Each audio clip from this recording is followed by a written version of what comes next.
munsi w'ejo itangazo ryasohowe na leta y'u Rwanda, ni itangazo ryamaganaga raporo yari yakozwe na Human Rights Watch, ndetse n'itangazo ryanavuguruzaga ibyari bikubiye muri raporo yari yashyizwe hanze ngo n'umuryango uharanira uburenganzira bw'ikiremwamuntu. Itangazo risobanura ndetse rishyira umucyo rikanavuguruza ibyatanzwe n'iyo raporo y'umuryango uharanira uburenganzira bw'ikiremwamuntu, kuko uwo muryango uharanira uburenganzira bw'ikiremwamuntu wari wasohoye raporo ivuga ngo M23 yisha abantu benshi cyane hafi ya parike y'Ibirunga. Ariko muri iyi raporo yarakozwe n'iyo Human Rights Watch n'ubundi bagaragazaga ko ngo iyo M23 yafatanyije n'abasirikare b'u Rwanda, nibwo ni RDF, ndetse ngo n'igisirikare cy'u Rwanda ngo kiri cyangwa se leta y'u Rwanda ngo ari nayo ikontorora M23 ibyikora, ngo bakomeje kwica abantu benshi cyane.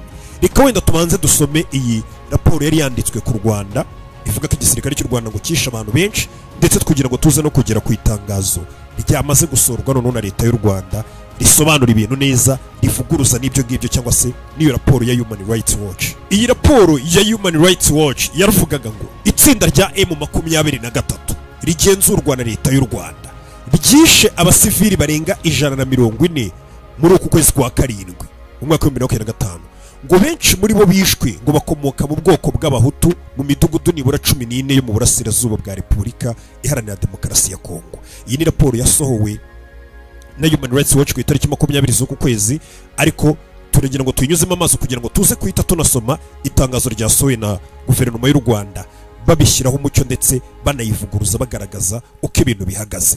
Human Rights Watch yakomeje ivuga ngo aya marorerwa y'ubwicanyi rusange ni amarorerwa yakozwe ngo hari hameze ngo nk'ahagamijwe ngo kurwanya umutwe witwaje intwaro wa FDLR, ngo ugizwe ahanini n'abahutu b'abanyarwanda, washinzwe n'abagize uruhare muri jenoside yakorewe abatutsi muri 1994. ariko hano muri raporo ya Human Rights Watch banditsemo ngo uburyo babyanditse banditse ngo ni umutwe ugizwe ahanini n'abahutu b'abanyarwanda, washinzwe n'abagize uruhare muri jenoside yo mu Rwanda mu 1994. ngira ngo ibyo ngibyo ntago ariko n'ubundi jenoside yitwa bavuga ko ari jenoside yakorewe abatutsi mu mwaka wa 1994.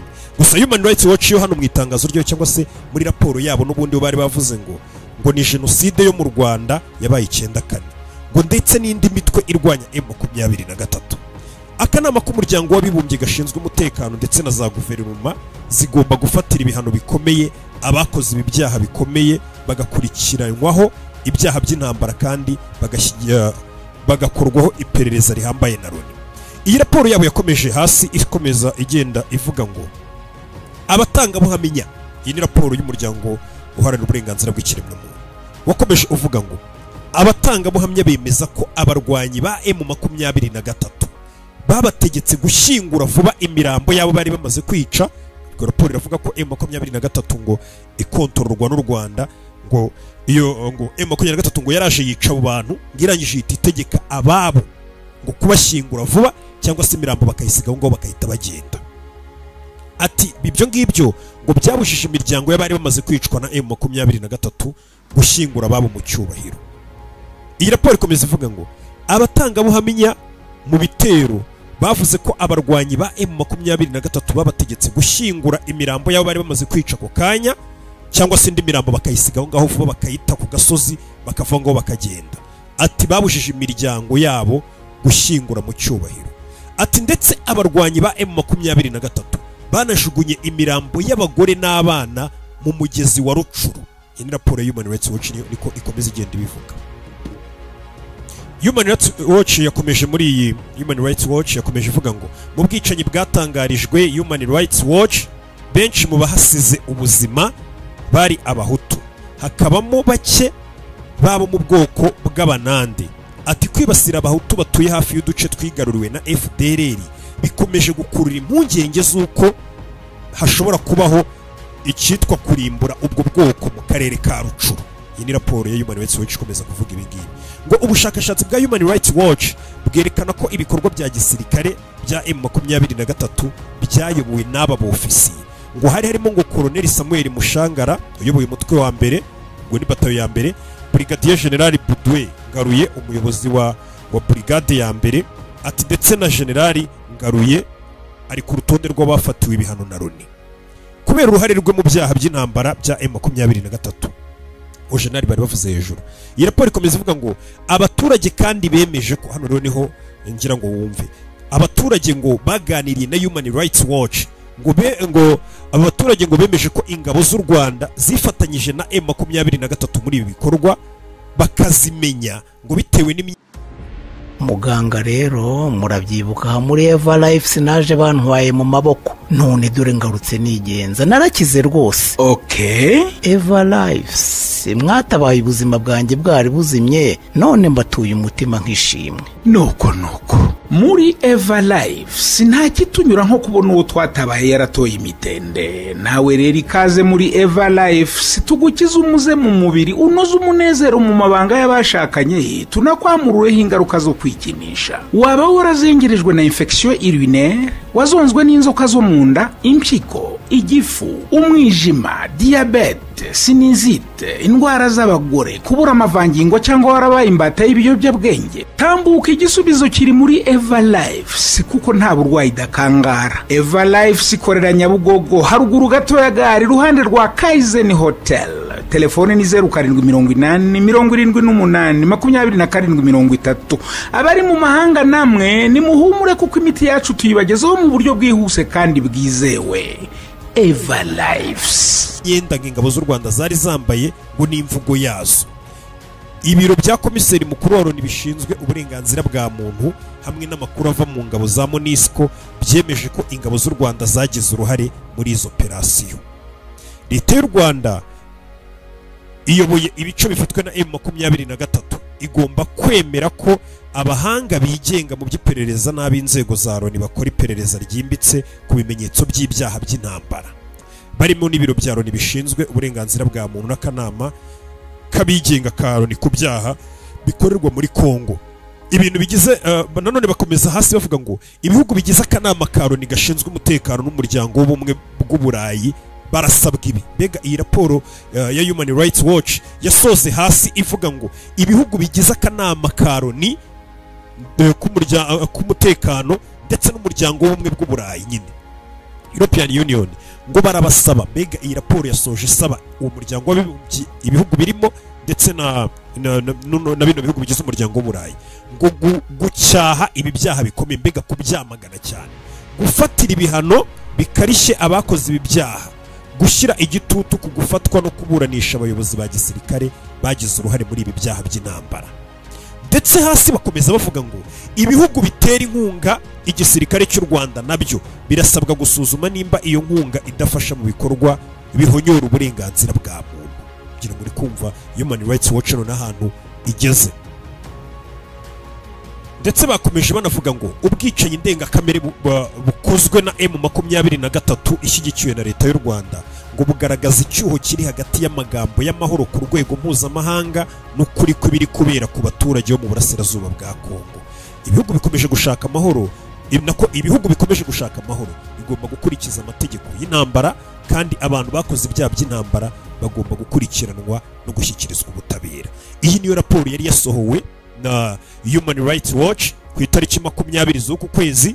Ku munsi w'ejo ngira ngo uri kumva mu bwicanyi ngo bwabaye ndetse hicwa abantu benshi. Ibyo byose iyi raporo ya Human Rights Watch yahise bishyira kuri M23 ndetse ngo ishyigikiwe na guverinoma y'u Rwanda cyangwa se igisirikare cy'u Rwanda. Ubwo bwicanyi bwashinjaga cyangwa se bwavugaga ko abaturage bapfiriye ahitwa Binza ingabo z'u Rwanda ngo zabigizemo uruhare, byatumye leta y'u Rwanda nayo itisora itangazo ku itariki 22 rivuguruza ibyari byanditswe cyangwa se bivuguruza iyo raporo ya Human Rights Watch.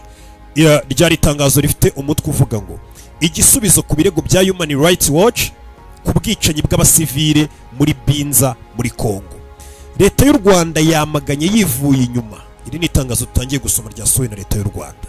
Leta y'u Rwanda yamaganye yivuye inyuma ibyatangajwe na Human Rights Watch, ibiro bya Loni bishinzwe uburenganzira bwa muntu OHCHR hamwe n'ishami rya Loni rihuriweho rishinzwe uburenganzira bwa muntu UNGHRO, ndabona ariko mu mpine byanditse, birega ubwicanyi bukabije bwakorewe abasivile muri Binza, akarere ka Rucuru muri Repubulika ya Demokarasi ya Kongo. Bivugwa ko bwakozwe na M23 ishyigikiwe n'ingabo z'u Rwanda. Iri ni itangazo ryasohowe na guverinoma y'u Rwanda. Ibyo birego bishingiye ku bivugwa n'iyo miryango birimo ibitutsi bikabije kandi bidafite ishingiro nk'uko n'ibyatangajwe mbere na UNGHRO na OHCHR, ubwo ni za mpine zose za ya mahuriro cyangwa se bya bigo byose by'umuryango w'abibumbye n'abaharanira uburenganzira bw'ikiremwamuntu. Leta y'u Rwanda yavuze ko ngo ibyo byose nibyo batangaje mbere ntibishingiye ku kuri kandi nta bimenyetso bifatika bigaragazwa. Human Rights Watch ubwayo bemera ko batigeze bigenga basuzuma ubwicanyi bivugwa ko bwakorewe abahutu mu gihe cy'ibyumweru bibiri.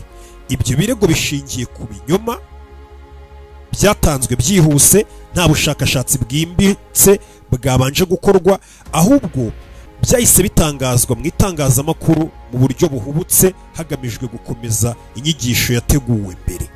Ni ubushakashatsi bwigenga gusa bushobora gusobanura ukuri kuri ibi birego. Leta y'u Rwanda yo mbega ivuga ko ngo ubushakashatsi bwimbitse kandi bwigenga cyangwa se mbega ubwo buri gukorera mu mucyo budafite ababutegeka ngo muravuga ibi muravuga ibi. Leta y'u Rwanda ivuga ko ubwo bushakashatsi bwigenga bwonyine aribwo bushobora gusobanura ibyerekeranye n'ibyo birego. Leta y'u Rwanda yakomeje ivuga ngo Human Rights Watch ifite amateka maremare yo gutangaza ibirego bidafite ishingiro birega u Rwanda, cyane cyane mu bihe by'amateka n'ubushake bwa politike, nko muri iki gihe aho impande zombi ziri mu ntambara yo muri Kongo zirimo kwitegura gusubukura ibiganiro by'amahoro ndetse no gushyira mu bikorwa ibyemezo byafashwe ku itariki 27 Kamena mu masezerano y'amahoro, harimo no gucogoza burundu umutwe wa FDLR, ukaba umutwe w'inyeshyamba z'abanyarwanda b'abahutu ushyigikiwe na leta ya Kongo, ari wo soko nyamukuru y'intambara, urugomo n'ihohoterwa mu burasirazuba bwa Kongo.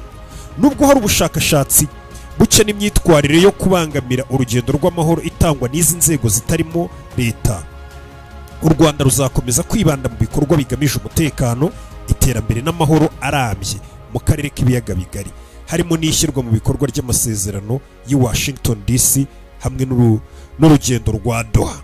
Naho ngaho itangazo ry'u Rwanda ryo ryaje risa nkaho ribisobanura, mbese rivuguruza biriya rivuga ngo iyi Human Rights Watch ifite ngo amateka menshi n'ubundi mu kugenda batanga raporo zitarizo ku bintu bishinjwa u Rwanda cyangwa se bashinja u Rwanda ibintu ngo bidafite iperereza n'ibimenyetso. Nanone kandi ibi ngibi byaje bikurikira raporo yari yakozwe cyangwa se byari byanditswe na Amnesty, aho bari bavuze ngo amatsinda y'abarwanyi bo mu burasirazuba bwa Kongo bakomeje gukora ihohoterwa rikomeye nko gufata ku ngufu abagore, kwicwa mu buryo bw'ihonya bwa buryo bubi cyane, ngo no gushimuta.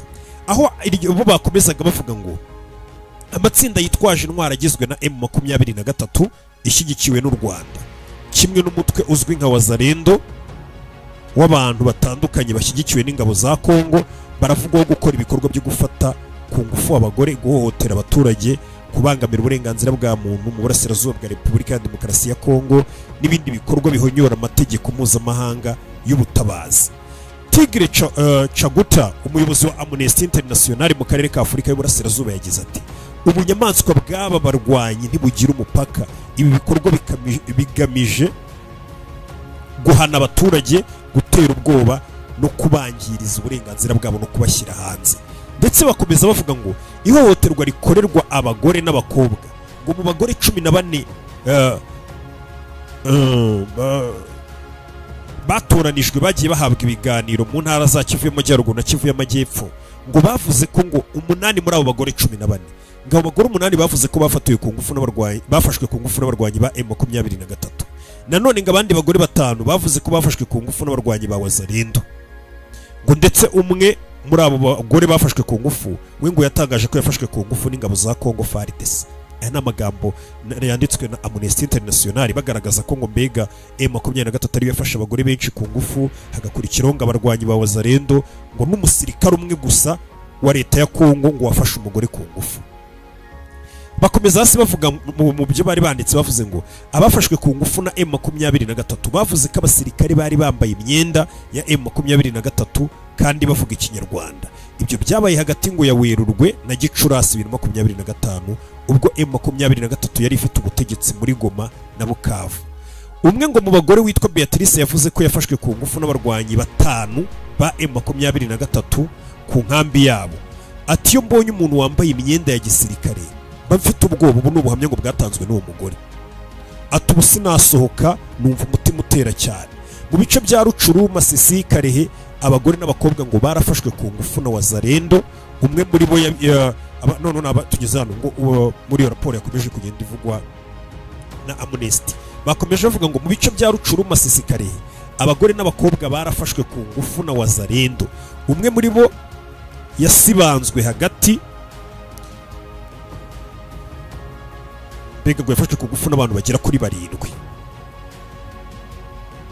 Ndetse akomeza avuga ngo abamfashe ku ngufu bakwiye guhanwa kugira ngo batazafatwa n'abandi.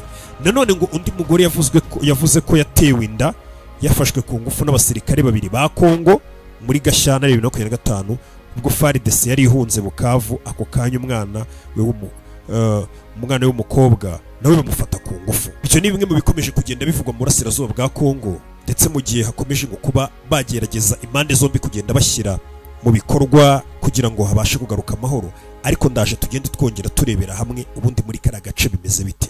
Iyo YouTube channel nayo ni yacu, ndetse turaza kugenda turebera hamwe ibiri kuvugwa mu burasirazuba bwa Kongo n'ahandi hirya no hino ku isi. Ndetse YouTube channel nayo mwibuke gukora subscribe, nayo ni yacu. Ciao ciao.